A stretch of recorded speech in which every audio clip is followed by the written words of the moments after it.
Rohit study point में आपका बहुत बहुत स्वागत है। और आज हम आपके सामने एक इम्पोर्टेंट बीटीसी फर्स्ट सेमेस्टर का बहुत ही इम्पोर्टेंट टॉपिक लेके आपके सामने आ रहे हैं। और ये टॉपिक ये है, इसमें सबसे पहली बात ये है कि उपचारात्मक शिक्षण हमारा टॉपिक है, जिसको हम इंग्लिश में रेमेडियल टीचिंग बोलते हैं। रेमेडियल टीचिंग बोला जाता है, इसका मतलब क्या होता है पहले ये समझो। जैसे कि एक डॉक्टर होता है, हम डॉक्टर के पास जाते हैं तो हम फीवर आ रहा हो या कोई भी काम हो रहा हो, बुखार आ रहा हो या फिर हमें सर्दी हो, जुकाम हो, किडनी खराब हो, कुछ भी हो XYZ, तो डॉक्टर पहले कैसे पता करेगा कि आपको ये प्रॉब्लम है? आपको तो नहीं पता, हो सकता है कि रिपोर्ट में आपका टाइफाइड हो।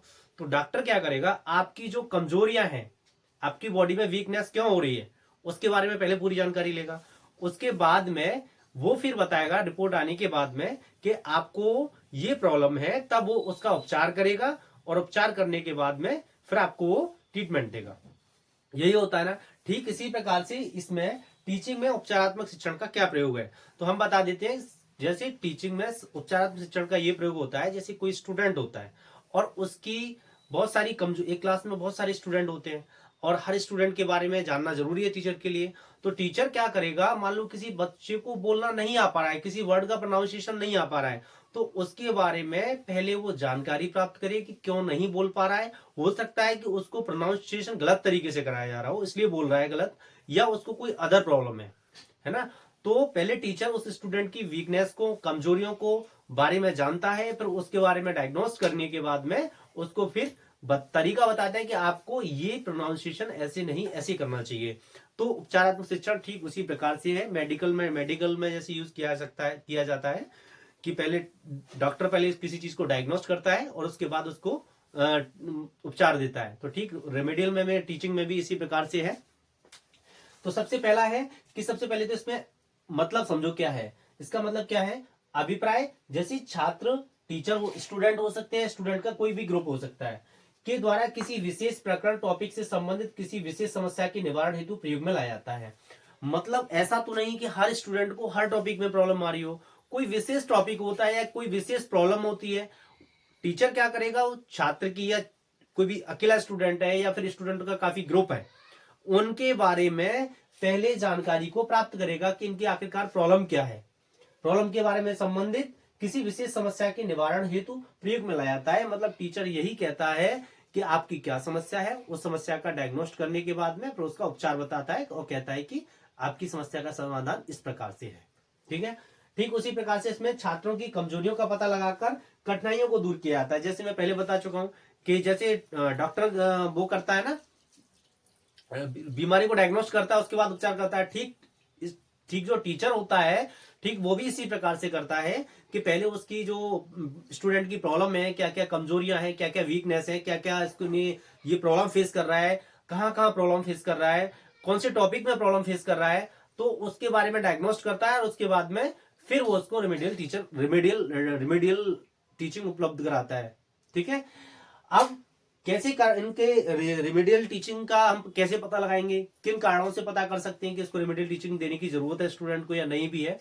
तो देखो, हम अधिगम समय लर्निंग से संबंधित जितनी भी डिसेबिलिटीज होती हैं, जैसे पढ़ना, लिखना, सुनना, बोलना, LSRW होते हैं हमने। ठीक है। ठीक उसी प्रकार से स्टूडेंट के बारे में कारणों का पता लगाते हैं कि इसको लर्निंग से संबंधित क्या क्या कठिनाइयां हो रही हैं, क्या क्या प्रॉब्लम्स आ रही हैं, क्या क्या इसको लर्निंग से डिसेबिलिटीज है। लर्निंग डिसेबिलिटीज कौन कौन सी है, लर्निंग करने में क्यों प्रॉब्लम आ रही है, कैसे प्रॉब्लम आ रही है, कोई घर पे ध्यान नहीं देता है या कोई अदर रीजन है, या स्टूडेंट करता ही नहीं है, या वास्तव में ये मंद बुद्धि है, इसके लेवल का हम उस लेवल से हमें पढ़ाना चाहिए, जिस लेवल से हमें पढ़ा रहे हैं इसको उस लेवल से हमें पढ़ाना चाहिए।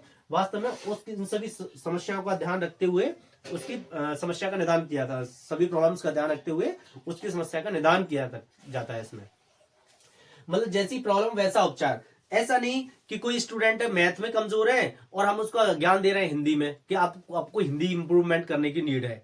ऐसा नहीं है। जैसा उसकी प्रॉब्लम है वैसे ही उसको उपचार दिया जाना चाहिए स्टूडेंट को, चाहे वो सिंगल हो या फिर पेयर में हो।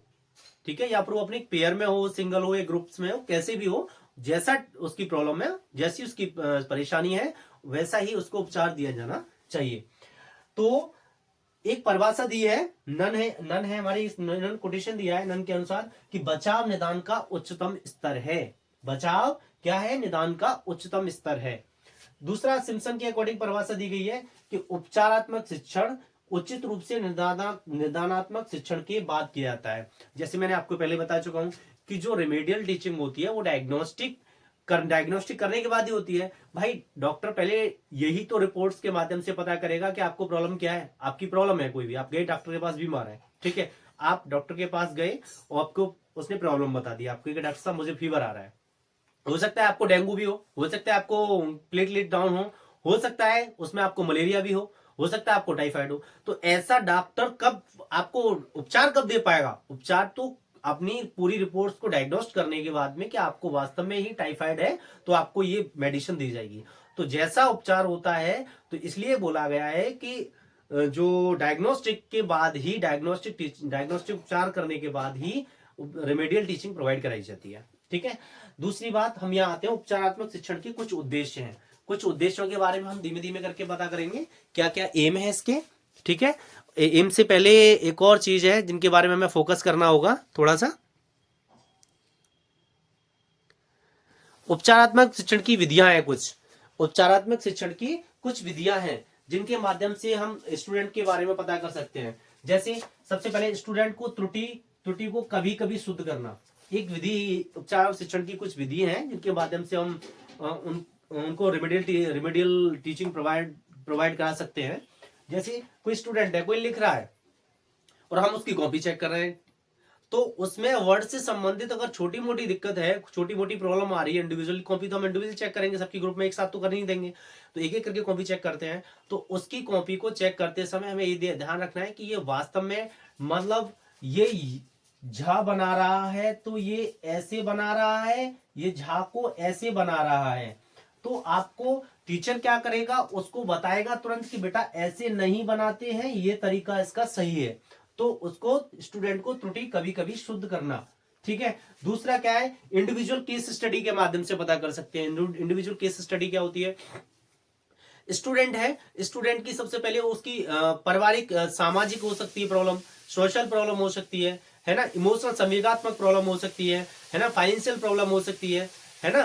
तो ये सारी प्रॉब्लम को उसको पूरा तरह से उसके बारे में पहले जान पहचान लेना चाहिए स्टूडेंट के बारे में। तब ही उसी के अकॉर्डिंग, जैसी उसकी प्रॉब्लम है उसी के अकॉर्डिंग उसको उससे संबंधित रेमेडियल डायग्नोस्टिक होने के बाद में उसको उपचार से संबंधित बात को बताया जाना चाहिए।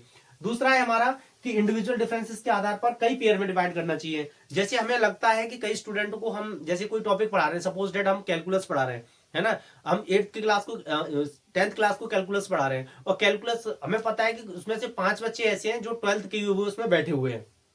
ठीक है, 5 बच्चे उसमें 12th के बैठे हुए हैं, तो वो चीज को समझ लेंगे कैलकुलस को, लेकिन हमें बोला गया कि कैलकुलस इनको भी सिखाना है। तो हमें क्या करना है, वो 5 बच्चों को ऐसा नहीं करना है कि उनसे ही पूछते रहे, उनसे ही कराते रहे। सारी पूरी क्लास को पहले डिवाइड में बांटो, इंडिविजुअल उनको ध्यान रखो, ग्रुप को छोटे छोटे पेयर्स में बांटो, और पेयर्स में बांटने के बाद उन पे इंडिविजुअल अटेंशन दो, इंडिविजुअली अटेंशन देना है उन पे।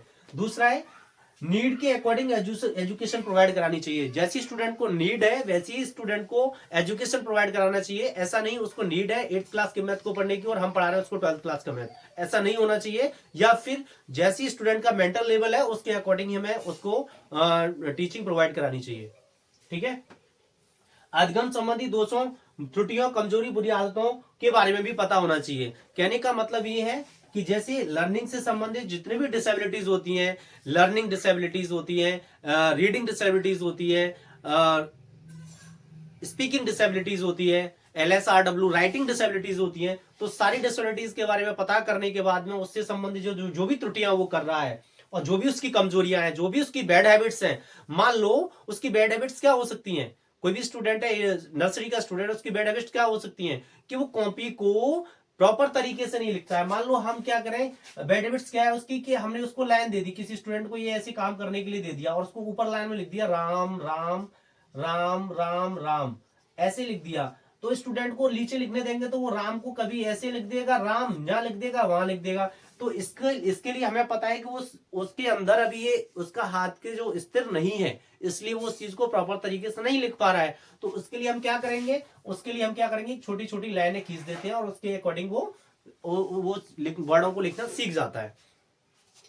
अब मंदबुद्धि निर्देशों को रिपीट करके, जैसे कुछ बच्चे ऐसे भी होते हैं क्लासेस में कि वो मंदबुद्धि बच्चे होते हैं, तो मंदबुद्धि बच्चों का एक उपचार ये है कि उनके लिए सबसे पहले क्या किया जाना चाहिए। मंदबुद्धि जो बच्चे हैं उनके लिए सबसे पहले कई भी बार डायरेक्शन जो हम स्टूडेंट को दे रहे हैं कि आपको ऐसा करना है, वो एक बार में उस चीज को कैच अप नहीं कर पाते हैं, तो उनको बार बार कैचअप करने के लिए उनको बार बार वो निर्देशों को रिपीट करते रहना चाहिए, है ना। जैसे हमने कहा स्टूडेंट से कि आपको क्या करना है, एक प्रातःकालीन दृश्य बनाना है। तो प्रातःकालीन दृश्य में हमने बोला, स्टूडेंट से ओरली बोल दिया कि आपको उसमें सूरज होना चाहिए, झोपड़ी होनी चाहिए और नदियां भी होनी चाहिए, उगता हुआ सूरज भी होना चाहिए।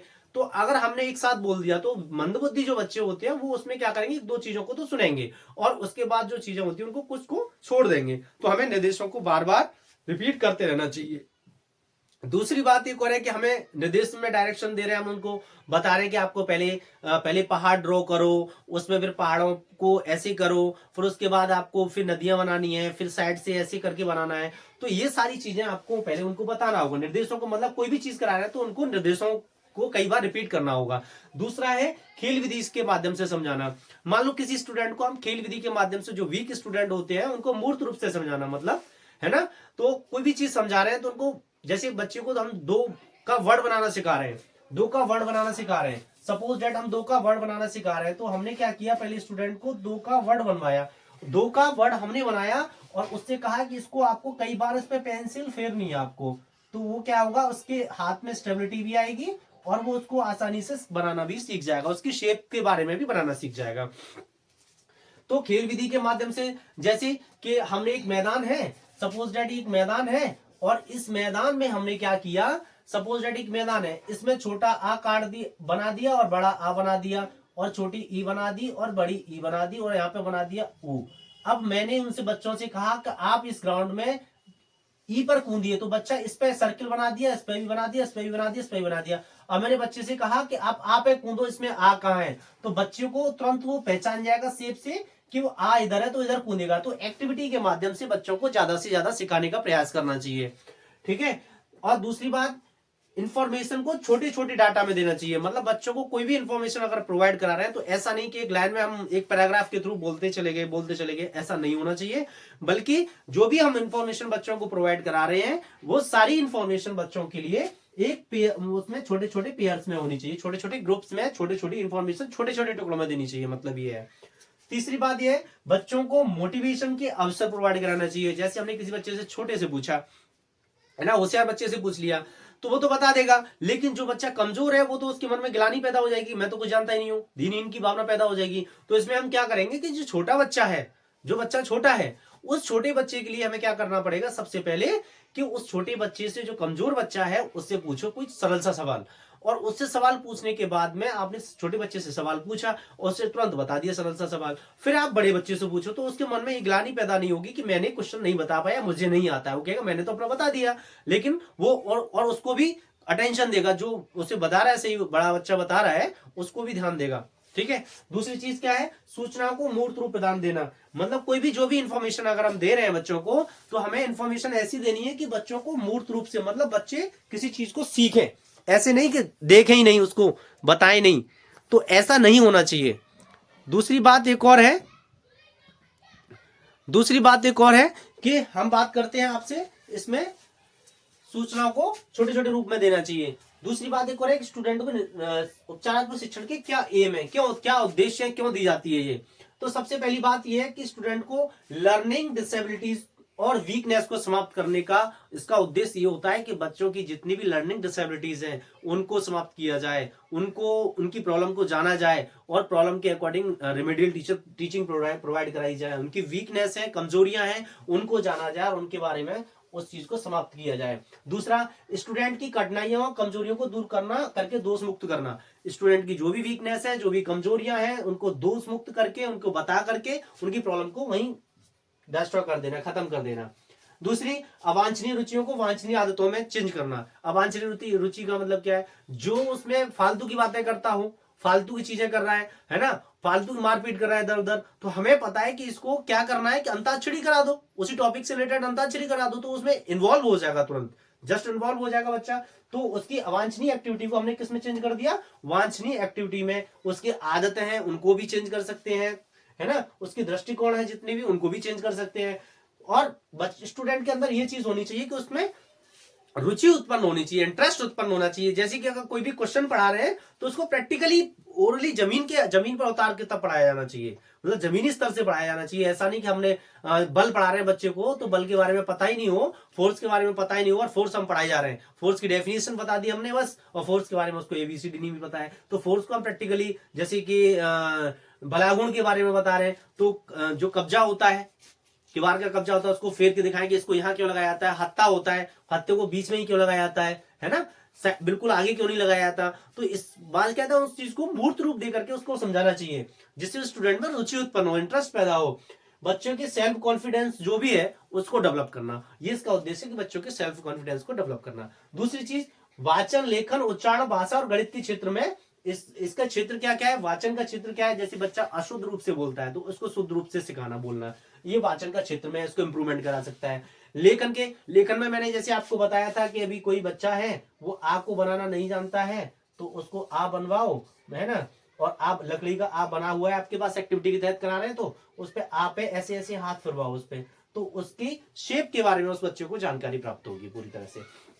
ठीक है। दूसरा, उच्चारण, प्रोनाउंसिएशन में जैसे कि प्रोनाउंसिएशन में मेरा नाम रोहिताश है, तो बहुत से लोग क्या कहते हैं, रोहितांश।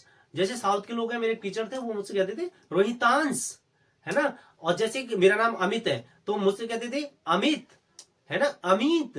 तो ऐसे करके वो बार बार वो बुलाते थे सबको। भाषा, लैंग्वेज से रिलेटेड किसी को प्रॉब्लम होती है, जैसे कोई बिहारी है, आपको बिहारी भाषा नहीं आती है, तो ऐसी लोकल लैंग्वेज यूज भी कर सकते हैं, कॉमन लैंग्वेज यूज भी कर सकते हैं, उसके अकॉर्डिंग हो सकता है उसकी लैंग्वेज की प्रॉब्लम आ रही हो। मैथमेटिकल प्रॉब्लम हो सकती है, कोई बच्चा, हर बच्चा मैथ में इंटरेस्टेड नहीं होता है ना, तो उसको इंटरेस्ट में लाने के लिए हम ये कर सकते हैं।